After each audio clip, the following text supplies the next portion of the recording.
One of the most important things to remember with horsemanship is horses are big readers of posture and energy. That's how they feel safe in a herd. The herd members change their posture and energy when there's something to be concerned about. And so the thing I see a lot of people with their horses having posture and energy that's not relative to the situation. And that way, what happens from that is horses get to ignoring your posture and energy. And I have some people say, you know, my horse won't listen to me. I ask him to do things and he doesn't respond. And that was probably because a lot of times those people are having postural and energetic changes that don't mean anything. And a perfectly good one would be leading. You know, when I lead my horses, we're just like two horses going for a walk together. Okay, but I see a lot of people leading horses like this. So right here, my posture went from relaxed to tense, and my arm says there's something very wrong, and you're almost asking the horse to do something, but there's no response to it.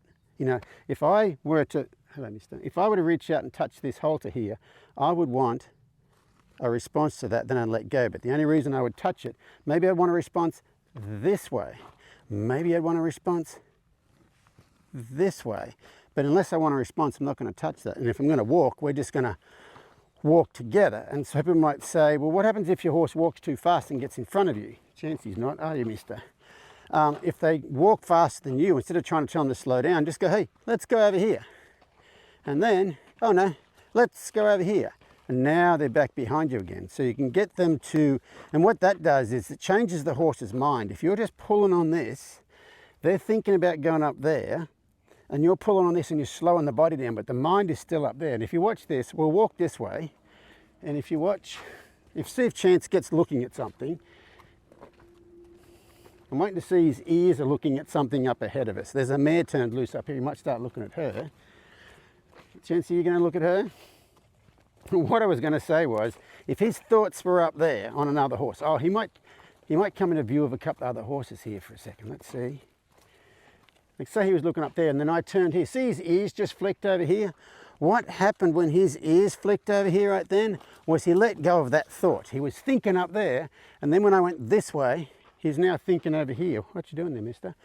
Does that make sense? But if you're just pulling on them, a lot of times you're just controlling their body and not controlling their thoughts. But big thing is try not to have an energetic, there you go. An energetic presence that says there's something wrong when there's absolutely nothing wrong, because I think they get to where they don't trust you very well when you do that, because your body language is not congruent with the surroundings, and that kind of messes with them a little bit.